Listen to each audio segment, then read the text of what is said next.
And good morning, everyone. You're listening to WFERT Radio. You are on with John. Hey, listen, it is going to be another scorcher out there. The weather outside is weather, and you can count on that. Now, it looks as though local sports ball has won against the away sports ball team, and we're feeling pretty good about that. So let's give a shout out to all those guys and gals who are out there rocking it for your entertainment. We're going to be digging right in here. 42 minutes past the hour of 9:31 a.m. and it's time to talk Ferdy. Lawncology on demand, WFERT. Well, good day, everyone. How are we doing? It's summertime, and I talk with my hands a lot. So one of the things that's been coming up a lot recently, and well, it's every summer. This is not new. Is what do we do when it gets hot? I get, or used to, when I was treating lawns a long time ago, calls for people who were thinking that their lawns had disease. And it would usually be around this time of year, July, August. Now, in some parts of the country, that would be kind of a common thing for brown patch and other sort of summer funguses. But out west, that wasn't really the issue. And people were always kind of concerned because there was a particular pattern that the grass would begin to show. Now, on Kentucky bluegrass, there is and actually any turf type, there is a thing we like to call drought dormant, where grass will begin to shut itself down, kind of sort of like a human body with hypothermia. Extremities will start to go dark, and everything will kind of connect to the core again to preserve the main body of the plant. And so you'll get these dead areas followed by these clumps of grass that are around, and you'll see a picture of that here. And it's the plant protecting itself so that when growing conditions are appropriate, it can spread back out and retake those areas.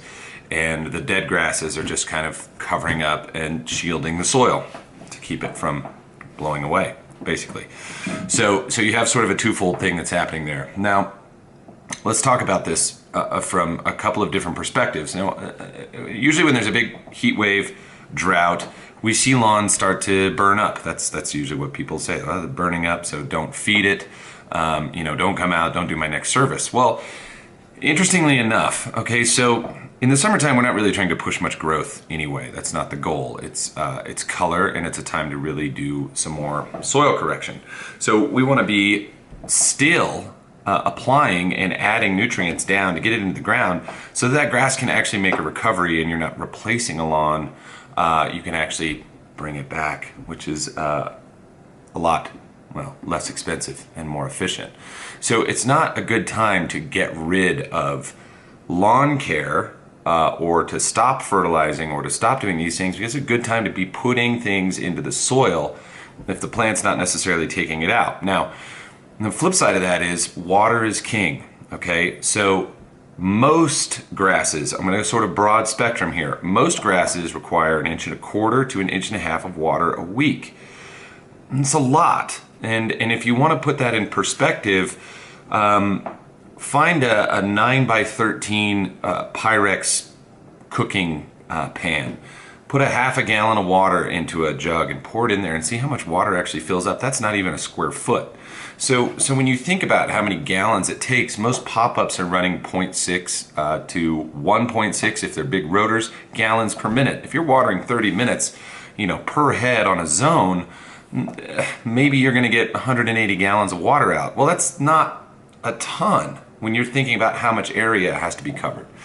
So there's some mechanics and mathematics that go into that to make sure that your timer and your inches of water are appropriate. Now, probably everybody at this point who does anything, who listens to lawn care stuff or talks about sprinklers or whatever, they've done the tuna can or the cat food can to check and see what your actual coverage is.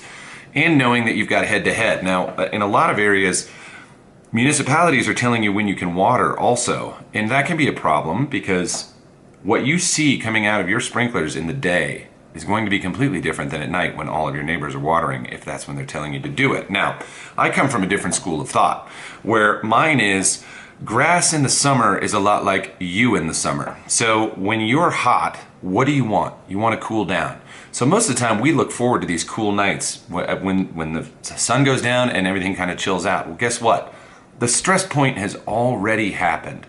And grass can take the moisture from a temperature corrective standpoint in the middle of the day. Now, people are going to scream at me for that one. All right, that's just not normal logic, but the reality is cooling the soil is going to create a cooler root zone, which creates less stress. Now, everything that we're doing by adding these biostimulants and micronutrients and the BioGreen and Green County products is to build that root mass so that we can have a little bit better temperature control with the water that's down in there. And that's why we want to keep applying when it's hot. But I will tell you that when a lawn stresses out, when my personal lawn or I'm having an issue with something, I will put the water on in the middle of the day and I will cool it down. But I also do deep and infrequent watering. It's not on a schedule that's easy to follow. In fact, it's my own. You know, I'm controlling it. Not everybody gets that flexibility. Okay, I understand that. If I go out of town, it goes on a timer. If I'm here watching it, that's not how it goes. So we water only when the grass requires it, and water deeply. Get the water down in 4 to 6 inches into the ground and let it cool the roots. So I just want you to be thinking about that out there. You can direct any questions towards me on this, on maybe setting up, making sure that your sprinklers are adjusted correctly. But just realize that if you're in a development that continues to get bigger, your water pressure is going down. And the way it was 20 years ago is probably not how it is now. And you may require some adjustments. And so just be thinking about that. The mechanics, the fluid dynamics here of water, everything that's going out, it is constantly adjusting. And you need to take that into account when you're setting up your sprinkler systems or your watering schedule or anything like that. You need to know your gallons and how many inches of water you're actually getting so that you can appropriately hit those levels. Because I can tell you right now, in Utah with Kentucky bluegrass, it's out there, we require 2 to 2.5 inches of water a week in peak summer because it's hot and it's dry. So, you know, we're not gonna get that from rain. No chance. I mean, that's like 10 inches of water a month over the summer where it's the driest. No, that's not gonna happen. So all of this water is supplemental. For those of you in the South, in Florida and different places like that, you're gonna be getting a lot of rainfall at this time of year. So supplemental watering isn't going to be that big of a deal.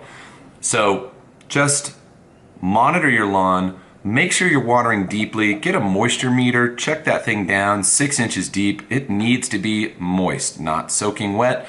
You can leave that planted right in the middle of your yard and come out to it and say, well, look, that's starting to dry out.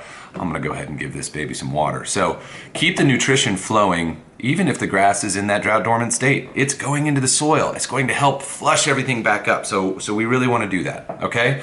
So that's gonna be sort of your summer lawn tips here. Keep it up, keep that grass cool, you stay cool, and if you have any questions or anything, again, feel free to direct them to me, email me, jump on the blog, lawncology.com, put stuff down in the comments, and I look forward to hearing from everyone out there. We'll talk to you all real soon.